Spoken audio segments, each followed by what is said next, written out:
Independent Radio, The Point, that's In the Mood by Robert Plant. And if you're in the mood for a melody and also a few words from Robert Plant, you've come to the right place. Calling in from the United Kingdom, Robert Plant is on the telephone. Hello, Robert. Yeah, good morning. How you doing? I'm doing great. It's a complete thrill, if a bit nerve-wracking, to be talking to you. I've been just a geeky fanboy since as long as I can remember. So I hope you'll pardon me if I spaz out on occasion while we're chatting here. No, it's okay. I do that for a career. So you ain't got to worry about that. One of the things that interests me about your career is that you seem to have remained really passionate about music, not only your own music, but other people's music. What are you listening to lately? I don't specifically listen to any particular kind of music anymore, because you have to kind of go out and look around and see what's occurring in all sorts of different, because music is so fragmented. Once upon a time, I was in the middle of a world of rock music. But even that was brilliantly different from one sort of country or one end of the rock chain to the other. So, I mean, I listen to all sorts of stuff, whether it's... I'm really still searching through obscure 1930s Delta blues. There's a guy called Robert Petway, which he used to travel with a guy called Tommy McLennan. They used to kind of just move around the country playing juke joints or whatever they were then in the early 1940s.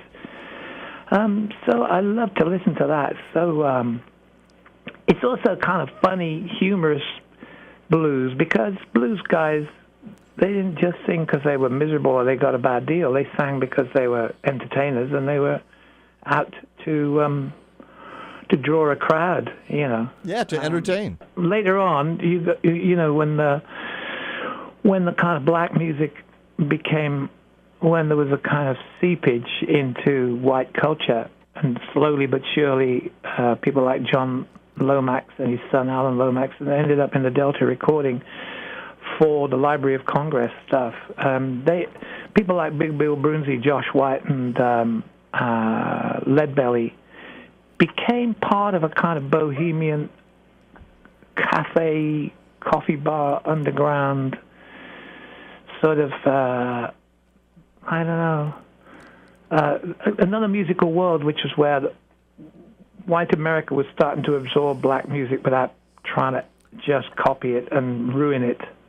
See, this is what I think is so interesting about you as a person, is that you're probably known best as, you know, that big rock star guy that was in Led Zeppelin and everything, but you're so musically informed, you're so inquisitive, you're still going back and listening to old glass discs, and probably, for that matter, ones with cardboard in the middle from the Second World War, even though, you know, you continue to also put out music on your own. It's not just all about what you do. And I just think it's cool that you're that into music.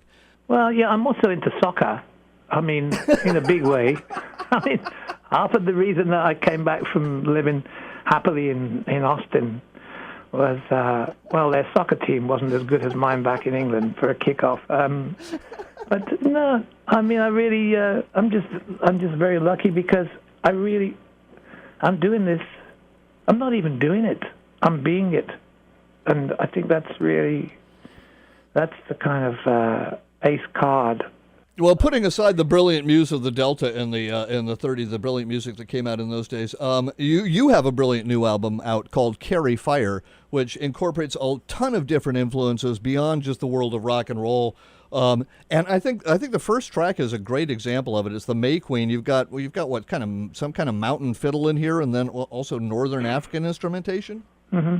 Well, the drums, the hand drum, the bendir, is it's the real mainstay of North African music, because a drum kit is kind of, when you're musicians and you're working on a street corner or you're doing some kind of cabaret in a hotel in Marrakesh or whatever you're doing, the last thing you need is a beautiful set of Ludwig or Gretsch drums. You need to create compulsive, hypnotic, sensual rhythm, and these bendirs are perfect.